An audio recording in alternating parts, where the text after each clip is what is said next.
So, the showrunner of Daredevil Born Again, Dario Scardapane, recently made some comments on how the old show, at its worst, was about characters talking about what it means to be a hero and navel-gazing about their lot in life. It seems that he believes the old Netflix show is bogged down by having to meet a specific runtime of 50 minutes per episode with 13 episodes, and he wants to focus more on action instead. Those comments were a little worrying because Daredevil would not be as great as it was if it weren't for those intimate dialogue moments where people are just simply talking. With all that in mind, it made me rethink those moments from Netflix Daredevil and all those wonderful monologues, moments of introspection, and dialogues about what it means to be a hero. In this video, I want to analyze 7 moments where people are navel-gazing as Dario Scardapane defines it. And why 7? Well, I couldn't settle on just picking 5, and also, it's my favorite number. And before I get into it, if you enjoyed today's video, please remember to leave a like and subscribe. Well, let's get into it. The very first scene I want to talk about is probably the one most people think about when considering great dialogue and acting, and that's the scene where the Punisher and Daredevil argue about the morality of killing people and what it means to actually be a hero. I've said this a couple times in my other videos, but the first 4 episodes of Daredevil Season 2 are top tier Daredevil and are my favorite series of episodes in the show.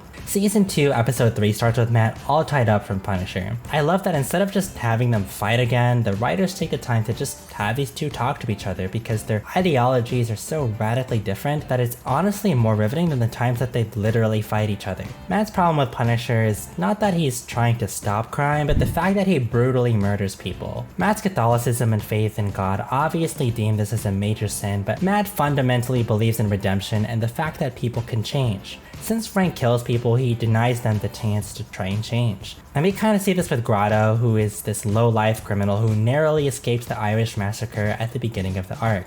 Nelson, Murdoch, and Page take a chance on him despite knowing his criminal background because, again, they believe in redemption. And spending time with Grotto for those episodes, we do see some light in him and do believe that he can actually change. This takes an extremely interesting turn when Punisher brings out Grotto and tells Matt that as he was trying to flee town, an old lady saw him and he had to kill her because she saw his face. This completely changes their dialogue and brings into question Matt's philosophy. Frank tells Matt that if he just let him kill Grotto in the first place, that old lady would still be alive. Is it worth waiting for Grotto to possibly redeem himself at the cost of these innocent lives? It's such an interesting conversation. To go back a bit, Frank talks about how he sees Matt as a half measure, and when Frank deals with criminals, they actually stay down permanently. Essentially, Frank is trying to prevent further crime from ever happening by just taking it upon himself to be judge, jury, and executioner.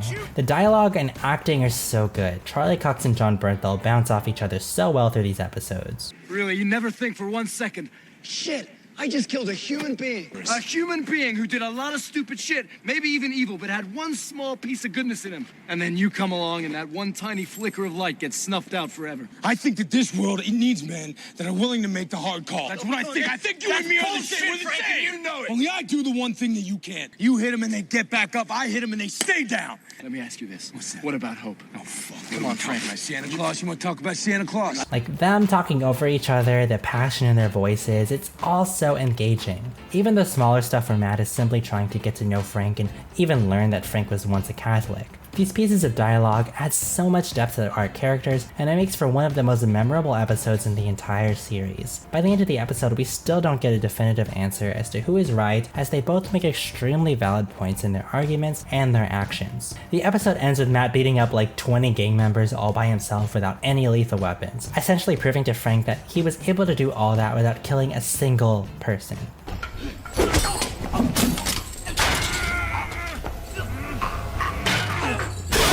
Well, maybe just one person. And who knows, maybe those gang members will go to jail and some of them will genuinely be able to turn their lives around for the better. Just really great writing. Next, I have Father Lantom's monologue and back and forth conversation about whether the devil really exists from Season 1, Episode 9. To me, this is the most chilling monologue because of its subject matter and brutal imagery that it evokes. So to give context, Matt is dealing with some heavy introspection because he believes the only way to deal with someone like Fisk is to end his life. He sees Fisk as the devil, so he goes to see Father Lantom, asking him if he believes that the devil really exists. Father Lantom asks Matt if he wants the short answer or the long one, and Matt simply asks for, well, the truth. Here we get this insane monologue that's performed so well by actor Peter McRobbie. The monologue simply takes place with these two sitting down at a table, so visually it's very subdued, which means the scene is entirely reliant on the dialogue and how it's delivered to keep people engaged. And I love how this monologue and scene are structured, as it has a very complete arc. As we start the monologue with Lantham talking about how when he was young and in seminary, he didn't really think the devil was very consequential and was a very minor part in the grand scheme of things. So I heard that you were having some trouble managing hell or something like that. So what's going on? Yeah, I don't know. It's just becoming too much damn work. He simply believed that the devil was just a concept and served as propaganda to drive people into the church, which leads to Matt hastily asking, So you don't believe he exists? Am I done talking? Man, my boy Father Lantham does not appreciate being interrupted. Fast forward years later, Father Lantham is in Rwanda trying to help local churches and provide aid to refugees. Already, I get so much imagery and a character arc playing out. Picturing a young Lantham, maybe he's got a full head of hair and is ignorant about the world. And we're now in an entirely different location in Rwanda. Lantham befriends the local village elder, Gahiji, who basically had the respect of everyone around because Gahiji helped everyone through famines, disease, you name it. Lantham talks about how he saw that the militia forced Hutu villagers to murder their neighbors, but nobody could even think about murdering Gahiji as he's such a holy man. The militia like to force Hutu villagers to murder their neighbors with machetes.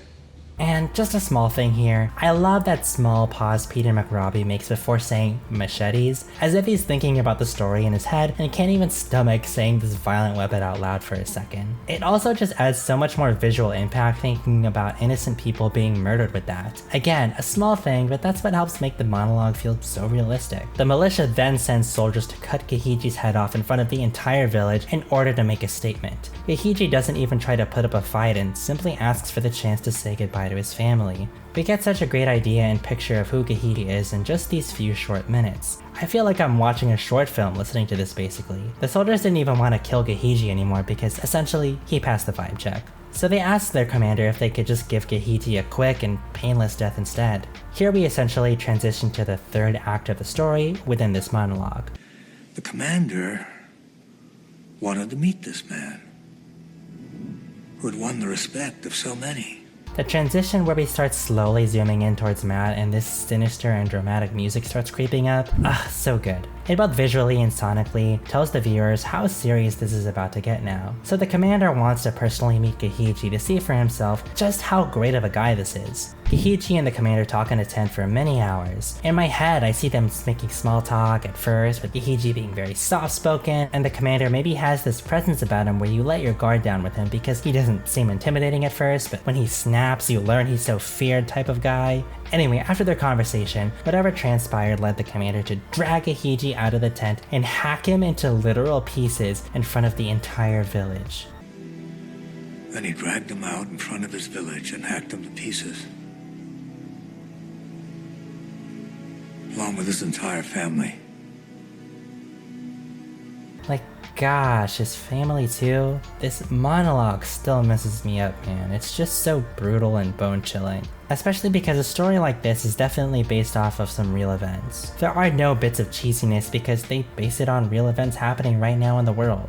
Lantham ends the monologue by talking about how when he saw the commander take Gahiji's life, he saw the devil. So yes, Machuw, I believe he walks among us, taking many forms. And to complement the directing here briefly, I love how for this specific segment, we're entirely closing in on Matt's reaction as we both listen to Father Lantham. Matt serves as the audience as he's very disturbed after hearing that, but also we can probably read Matt's mind here as he's thinking about killing Wilson Fisk. Matt responds by saying, what if he could have stopped him from ever hurting anyone ever again? And we finally cut back to Lantham as he says, Stop them how?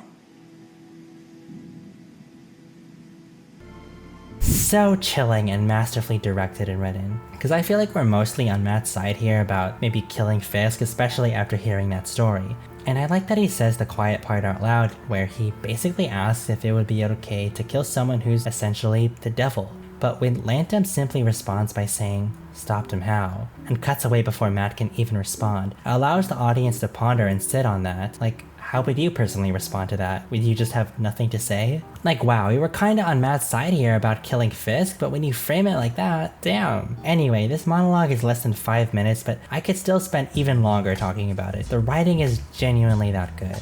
Next up, I have Matt's conversation with his mom, aka Sister Maggie, about the Book of Job from Season 3, Episode 1. Season 3, Episode 1 is one of my favorites because it's very slow, meditative, and focuses heavily on Matt's crisis of faith in God. For context, a building had just been dropped on Matt, he lost the love of his life a second time, he lost his father figure stick, and now he's crippled and deaf in one ear. Not to mention he's already blind. What you doing there, Bill? Satellite dish trouble? No, I'm just up here to kill myself. He's suicidal and pretty much done with life, as it hasn't done him any favors despite him trying his best to do as much good for the world as possible. Sister Maggie brings Matt to his bedroom where Matt discovers his old Bibles that he read as a kid. Basically, Sister Maggie is trying to get Matt to reread them and have faith in God's plan, but Matt isn't buying into it. My Bible. Alright, I get the hint. And I get the sense things are complicated with you and the guy upstairs. No, not at all. If anything, I'd say we finally know where we stand with each other.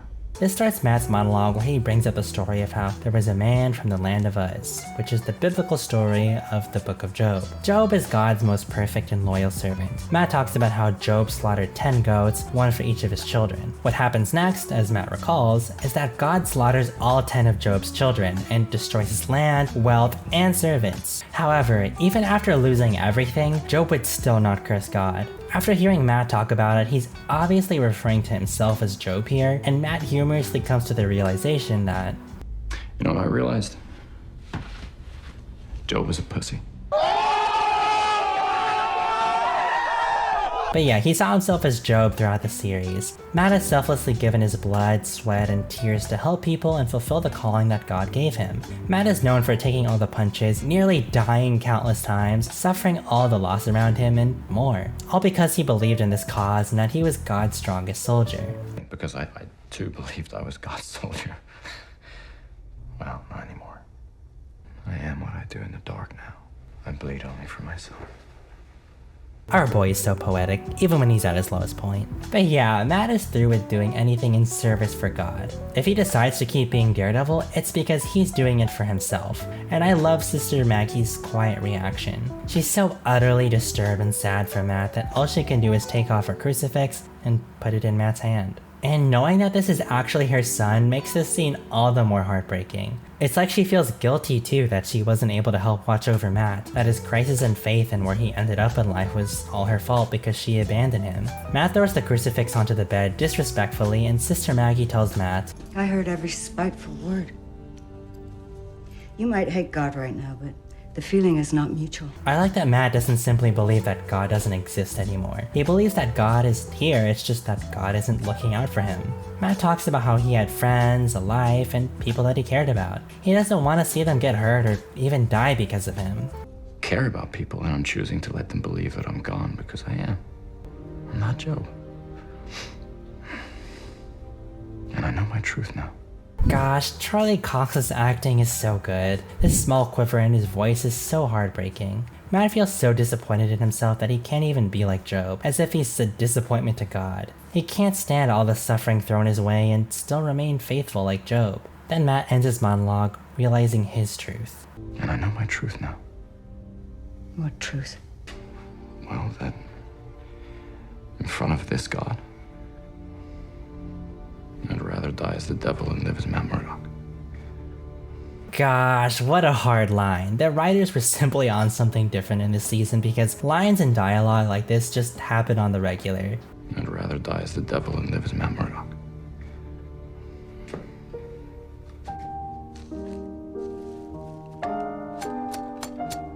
I also really like this transition from this line. It kind of feels like a mic drop, and the writers knew how much of a hard line that was. Such a perfect line too, because yeah, he'd rather die as Daredevil, doing it his way, than go on living as Matt Murdock. And he'd also rather die as a literal-ish devil by defying God and doing his own thing instead of just sucking up all the pain and praising God for everything that's happened. This monologue perfectly showcases Matt's shattered frame of mind and his arc for the rest of the season. And real quick, I did want to talk about one thing that Matt leaves out in the Book of Job anecdote. Yes, God does kill Job's children and servants and scorches his land, but he does this because Satan tells God that Job is only faithful because God has blessed him with all these riches. If Job were to lose all these riches, then he wouldn't serve God anymore. Basically, Satan is saying that Job is only there for the money and not a real one. God allows Satan to do his worst to Job because God believes that Job still will not curse God and lose his faith. Job's friends later tell him that suffering is a result of sin.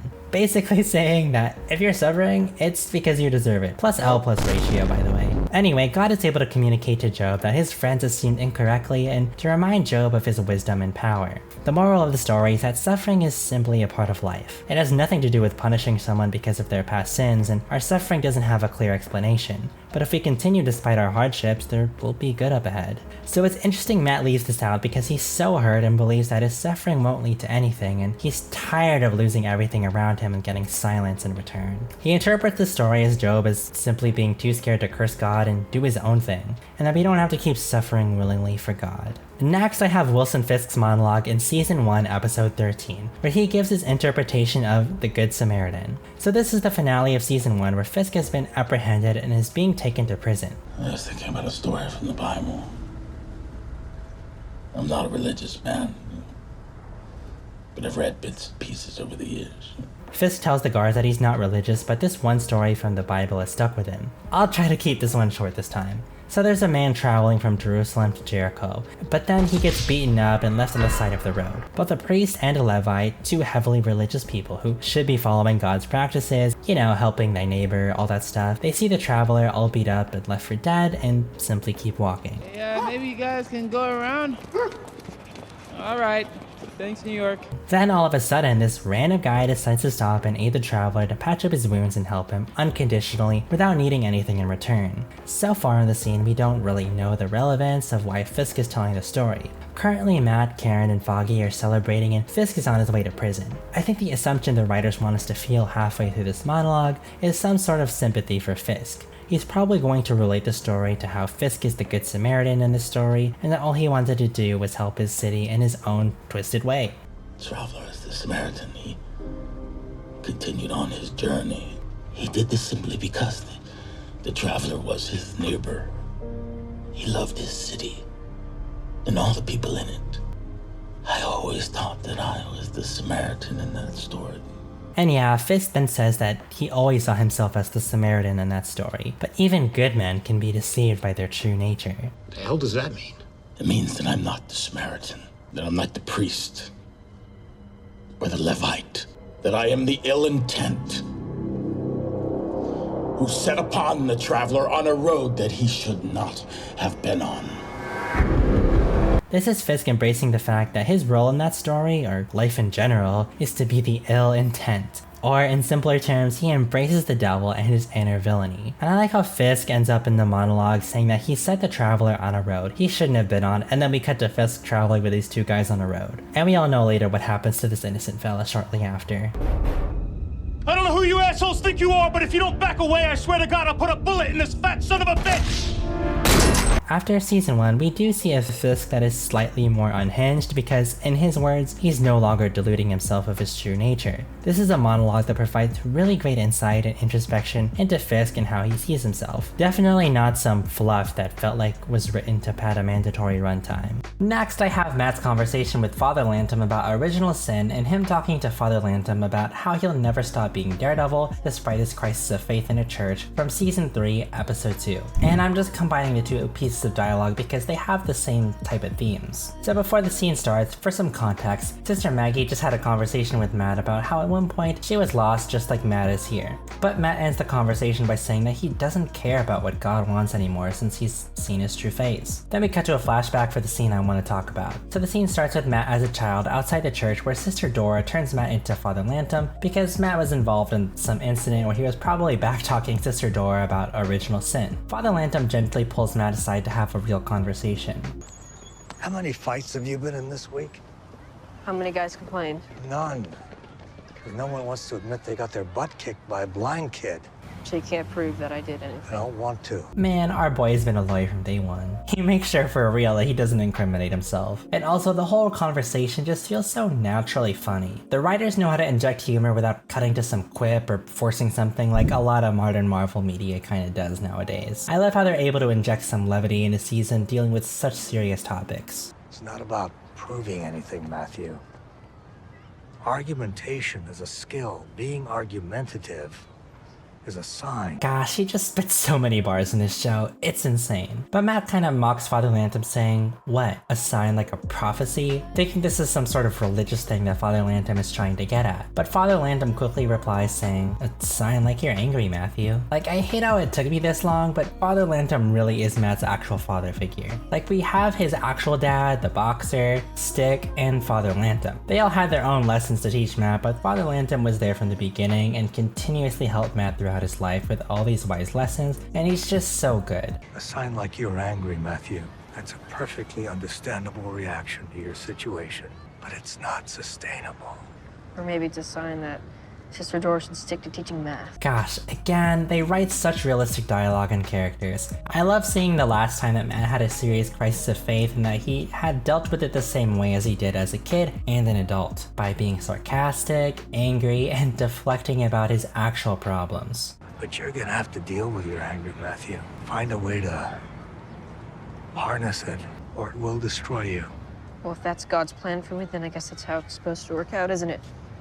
The performance young Matt is giving here is so good, by the way. Father Lantom tells Matt that maybe he doesn't understand original sin after all because God gave us free will and that we make our own decisions. So at this point in Matt's life, he's so lost and depressed and just accepts that whatever's gonna happen is gonna happen, even if it results in something bad happening to him. And I love how they tie in the whole original sin thing by writing in the beginning of the scene that Matt was just learning about it and was so arrogant about it early on. It goes to show that Matt still has a lot to learn despite him being smart. His emotions do often get the better of level-headed decisions. So Father Lantom tells Matt that he just needs to pray like everyone else for help making good decisions. Adam and Eve were not puppets, and neither are we. We make our own choices. It's one reason we pray, for help making good ones. I do pray. I pray all the time. I've been praying for years.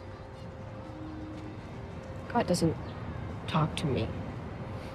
Oh my gosh, it's so sad watching this. It feels so realistic, and yeah, the young actor Skylar Gardner does such a great job here. The little quiver he does as if he's about to start crying is so good. And I do feel like this is often something people can feel when they send prayers or wish something to an entity bigger than them. They hear nothing and see no changes despite all these prayers. It's easy to feel hopeless and like no one actually has your back, and I think they show this very well here. So that's what this is about? You feel God is neglecting you? You want to hear God, Machuw, you have to listen more carefully, because he speaks in whispers.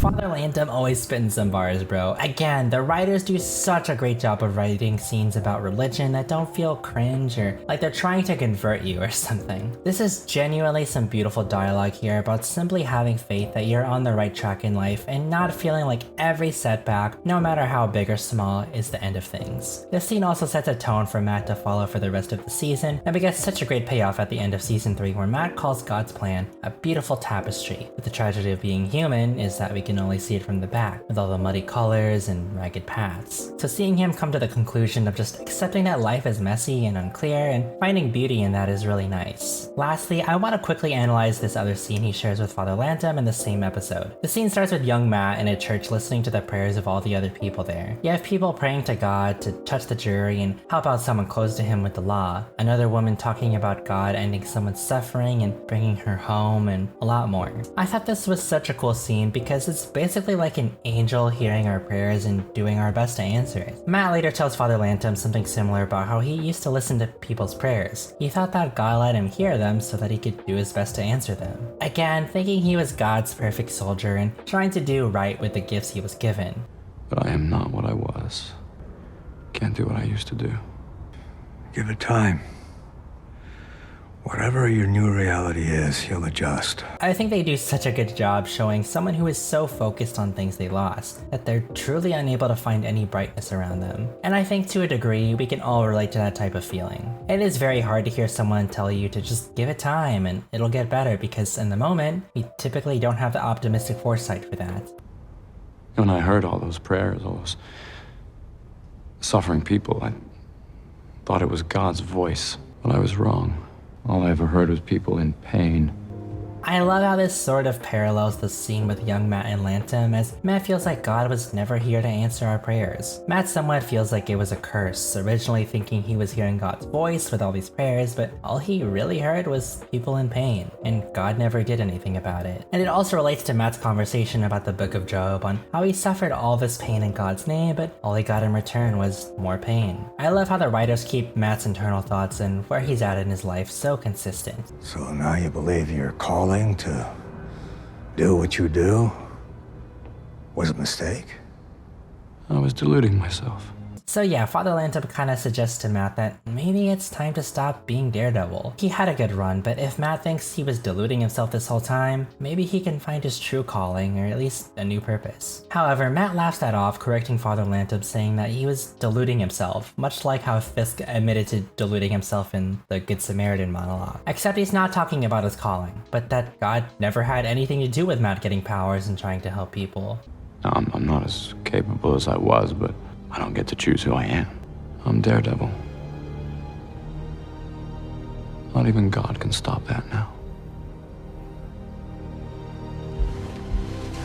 Again, the writing goes so hard. That line feels so raw, epic, depressing given the context, and just wow. John Paisano, the composer, is just a legend too. I love this subtle music that slowly starts to rise, making it feel somewhat villainous and tragic, indicating that Matt is really on a rough path right now. I also find that a lot of Matt and Father Lantum's conversations usually end with Father Lantum having the last word, as if his words of wisdom are so wise that we just need to end on them to simply ponder it for a minute. But this time Matt gets the final piece of dialogue because Matt feels so far gone here that even Father Lantum is having a tough time figuring out what to say here. Next, I have the dialogue between Frank and Karen from Season 2, Episode 11, where Frank basically gives Karen love advice. The scene starts out like a normal scene where Karen and Frank are talking about the blacksmith, who is this mysterious crime boss that is somehow tied to Frank's family massacre. Here they're just debriefing about what they've learned. Before this, Frank rescues Karen from being assassinated by the blacksmith, and we see Karen almost shoot Frank in her apartment. I also love their chemistry together so much. Something I also like is that Foggy and Matt seem to always baby Karen a bit, and the way Karen puts it in Season 3 is that Foggy seems to put them on high pedestals and sort of deem Karen as innocent when she's really not. Frank is the person in the show to really see Karen for who she is and is able to treat her with that respect. Especially when he's talking to Karen, saying that the only thing he was actually surprised about with Karen was that she didn't just shoot Frank instantly, not that she owned a gun. Frank's knowledge of guns allows him to tell Karen that she actually knows what she's doing. It also sets up this intrigue with Karen because we hear in Season 1 with her confrontation with Wesley, and now we know that she really knows how to use a gun again. Once again setting up this story with Karen, which of course later gets explained in Season 3. Almost took the shot. Did you? And can I ask you why you didn't? Because I believe you. Karen tells Frank that she didn't take the shot because she does have faith in what Frank is doing and believes he is a good person at heart, despite thinking he does ultimately belong in jail. But another thing that particularly draws Karen to Frank in this season is that Frank is completely transparent and honest. This season, Matt has been struggling to keep his two identities and lives separate, and he's been having to lie a lot more to Karen and Foggy. Karen has been sick of Matt's lies, and she simply finds so much comfort with Frank being so honest, despite him being a murderer. Throughout the season, Matt's been kinda confused as to why she sympathizes so much with Frank to this degree, so getting this intimate scene between the two of them where they're just talking is well needed. You never lie to me. Does he? Come on, let's not do that. Okay, the lawyer. I mean, not the other one. Murdoch. I love how they wrote this dialogue. There's something so comical about this big macho murderer trying to get an understanding of Karen's love life, and him calling her out on her BS. And he's like, come on Karen, let's not do that and beat around the bush. It's obvious you have feelings for him. It's just so funny thinking that when Frank is on trial and potentially going to go to prison for who knows how long, he's noticing how Karen looks at Matt and how she's in love with him. You're talking career suicide. If we walk away, we're letting him die. I also like to think that Frank already knows that Matt is Daredevil because of this earlier scene. Frank Castle. My name is Mathew Murdoch. These are my associates, Franklin Nelson, Karen Page. Yeah. I know who you are. And also because Frank already knows what Matt's voice sounds like from that argument on the rooftop, so when Karen is talking about Matt lying, Frank probably already knows what it's about. And maybe Frank is being like Matt's wingman here out of sheer respect for him, but that's just what I like to think. He's got issues. I just think that inside he's... You love him, right? You can't know that. I'm sorry, can't know what? You can't hide that. You love him. He's the kind of man who hurts people. Not like you, but he damages them, breaks them. Sorry, is that supposed to mean something? She tells him that it's complicated and that he's the type of person to damage and break others. So those are the people you need to get out of your life. And honestly, I do want Matt and Karen to be the endgame for each other, but in this instance, she's totally right and justified for wanting to cut Matt out of her life. She's consistently been lied to by him, having her trust broken, and she was basically cheated on with Elektra, so like, it was time to move on. But let's see what Frank has to say about that. People that can hurt you, the ones that can really hurt you, are the ones that are close enough to do it. Oh, shit. I would chop my arm off right here in this restaurant just to feel that one more time from my wife. Wow, what a piece of dialogue. It's so interesting thinking about love in that way, and that the people that can actually hurt you can only do that because they're the only ones close enough to do it, which means you both have an intimate relationship. It makes me rethink things like, oh, maybe if someone wronged me and it didn't affect me that much, it means that person probably didn't mean that much to me. And when people close to me wrong me or whatever, I'm reminded that I only care so much about that because the relationship is so close. Not that you should be keeping them around if they repeatedly wrong you, but it's just an interesting perspective. My old lady, she didn't just break my heart. She'd rip it out. She'd tear it apart. She'd step on that shit, feed it to a dog. I mean, she was ruthless. She brought the pain. But she'll never hurt me again. And of course, during this dialogue where Frank is talking about how he'd give anything to feel that again, he has to be really violent when describing it, saying he'd chop his entire arm off just to feel that type of pain again, and how his old lady, as he described his wife, would stomp on his heart and feed it to a dog, essentially saying he felt a lot of heartbreak with her and had many ups and downs with his wife. But Frank tells Karen that she has everything because Frank will never be able to feel that type of emotion again, and he'd give anything just to feel that one more time. I don't really think that Karen should be taking this advice because Frank just misses his wife. And if you're around someone who has all this bad behavior, you should probably just leave. But I still like the sentiment anyway. The way it's delivered is so powerful, and again, the writers find a way to make naturally funny dialogue where Frank says, "Like I might generally be considered out of my skull. This might not mean much." Like they kinda acknowledge this is a little comical and ridiculous that a Punisher of all people is giving love advice, and I just really love this. But really at the end of the day, Frank is simply trying to tell Karen that she has such a close relationship with Matt and to give him another chance. You don't just let these really close relationships like that go, especially when any day that person could die or something like Frank's wife. He's telling her to not waste any time and just go for it because Matt seems like he's worth it to Karen. The moral of the story is, don't wait because that person could die the next day. Happy Valentine's Day. Buick drove around the block 3 times before it pulled up. Who are they?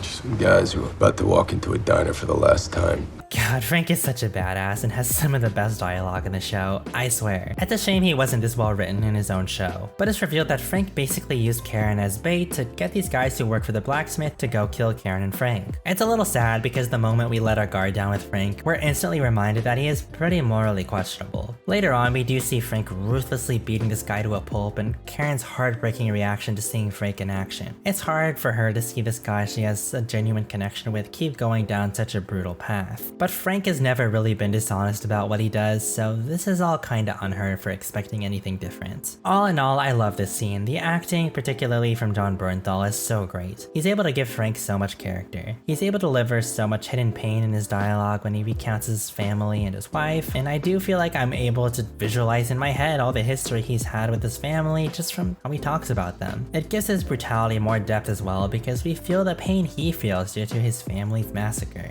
For the last piece of dialogue dialogue I want to analyze, I want to start at the very beginning with Season 1, Episode 1. Matt's confession with Father Lantom is one of the very first scenes of Daredevil. Matt starts the monologue by talking about how it's been too long since his last confession, maybe indicating that Daredevil has been taking up a lot of Matt's time. Then he talks about how his dad would go to this church a lot when he was a kid, and after having finished the show, knowing what Matt's father did at the church just adds a whole new layer. It feels like everything was planned out from the beginning, even if it wasn't. Lost more than he won. Had a 24-31 record before he...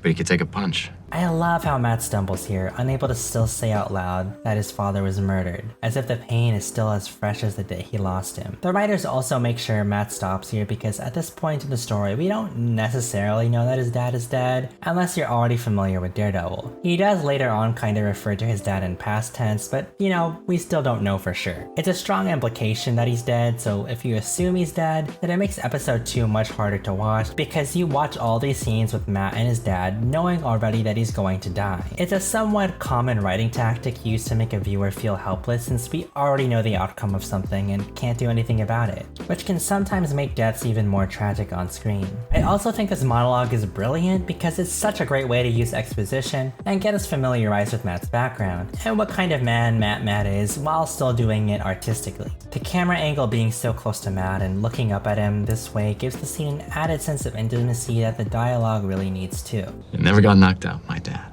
Knocked down, sure, but he always got back up. He was always on his feet when he lost. I love the way Matt talks about his dad here. It shows how much he meant to him despite him dying so early on in Matt's life. And the way he describes his dad in boxing matches is exactly how Matt is when he fights as Daredevil. We see him get beat up constantly. Sometimes it feels like he almost loses fights more than he wins them, just like his dad. But one of Matt's best superpowers is not his super senses. It's his willingness to always get back up, no matter how many times he gets knocked down. My grandmother, she was the real Catholic. Fear of God ran deep, you'd have liked her. She used to say, be careful of the Murdoch boys. They got the devil in them. Hey, that's because he's Daredevil, but then talks about how you'd actually see that look in his dad's eyes sometimes when he was in the ring. His eyes would go dead. And the other guy, he'd see that look and he'd try to get away from him. My dad, he'd catch him and trap him in the corner. Let the devil out. Gosh, major props to Charlie Cox. His acting is so good here, letting the dialogue breathe naturally with the amount of times he pauses to give weight and vivid imagery to know what he's saying, while also letting the viewer know how hard it is for Matt to talk about these things. I also like how Season 3, Episode 3 makes a callback to this moment when Fisk tells Matt to let the devil out and beat this guy senselessly. That's it. Let the devil out. It continues this theme that Matt has the devil in him, this sense of brutal fight and rage inside him that he just needs to release somehow. What he was feeling deep inside, I didn't understand it. Not back then. But you understand it now? Perhaps this would be easier if you tell me what you've done.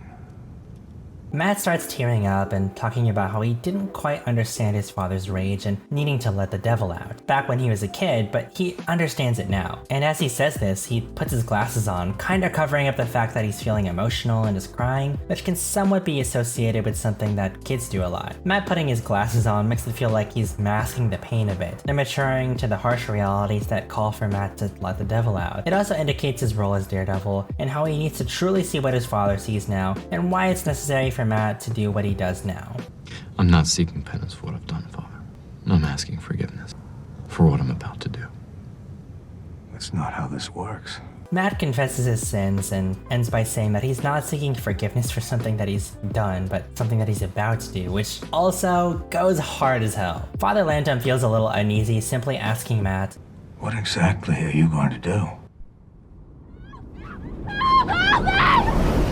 And the camera lingers on Matt's face as we cut to these girls screaming for help. I love how they frame this scene as a confession because you're wondering at what point is Matt simply going to confess the sins that he's done instead of talking about his dad for some unknown reason. Like, you know, talking about your past trauma with your dad is not a sin. So why is he talking about this? But I love how he's confessing his sins for something that he's about to do because it shows that Matt knows this is a morally great thing to do but knows he has to do it anyway, even if God wouldn't approve. Matt is so headstrong about his mission to fight crime in Hell's Kitchen and nobody can convince him of this. We do kinda learn that he talks about his dad so much here in the beginning as well because he now sees a lot of himself in his dad. It's the last thing he wants to talk about before fully committing to being Daredevil. This was such a great way to introduce us to Matt Murdock. This scene shows to the viewers that this isn't going to be your standard superhero show, and that the writing is simply on another level. The tone and maturity displayed at this time was something that the MCU is not quite on, and still to this day, not really at this level still. So that's it. These scenes made Daredevil what it is. Without it, it wouldn't be as great of a show. These aren't pieces of fluff here that are unnecessary. And it does seem weirdly condescending to the Netflix Daredevil, so Scardapane better back it up with some amazing action scenes and a quality season then if he wants to compare what he did to Netflix. I, of course, could be misinterpreting what he's saying, because we already do know there will be instances where characters will be talking to each other like Fisk and Matt in the cafe. Heck, that's one of the scenes I'm most excited to watch, so if he's writing stuff like that, then maybe it's just an overreaction.